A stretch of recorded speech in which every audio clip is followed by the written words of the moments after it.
Hi everyone welcome to my new mini blog. ଏବେ ତ ଯେମିତି ଶୀତ ହଉଛି ସକାଳୁ ଉଠିବାକୁ ଜମା ବି ଇଚ୍ଛା ହଉନି। ମତେ ଜମା ବି ଶୀତ ହଉନି କାହିଁକି ନା ମୁଁ ବହୁ ପରିଶ୍ରମ ସେଇଥିପାଇଁ ମୁଁ ସକାଳୁ ଉଠିକି ଚାଲି ଆସିଛି ସକାଳୁ ସକାଳୁ ଫୁଲ ତୋଳିବା ପାଇଁ ବାଡିକୁ।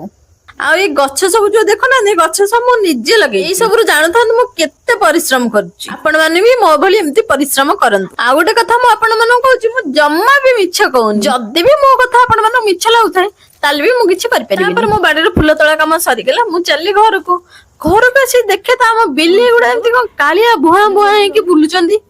ତାଙ୍କୁ ବେଶୀ ଶୀତ ଖାଇଯାଉଛି ବୋଧେ ସିଧା ଚାଲି ଆସିଲି ଖାଇବାକୁ। ଖାଇବାରେ ଖାଇଥିଲି ରୁଟି ଆଉ ପନିର ତରକାରୀ। ଇଏ ଜମା ବି ସହିବାନି ଇଏ କହୁଛି ମତେ ବି ଦେଇଦଉନୁ ମୁଁ ବି ତୋ ସାଙ୍ଗରେ ବସି ଖାଆନ୍ତି। ଯେତେବେଳେ ମୋ ଖାଇ ବସିଲି ସବୁବେଳେ ଖାଲି ହାଁ ହାଁ ହାଁ ହାଁ ଖାଇବି ଯେତେ ଖାଇବା ଦେଲେ ଏଗୁଡାକର ପେଟ ପୁରୁନି କଣ କରିବି। ଛାଡନ୍ତୁ ଏଗୁଡା ସବୁ। ଆଉ ଆଜିର ବ୍ଲଗ ଥିଲା ଏତିକି ରହୁଛି। ଜୟ ଜଗନ୍ନାଥ। ପୁଣି ଦେଖାହବ ଆଉ ଗୋଟେ ବ୍ଲଗ ରେ।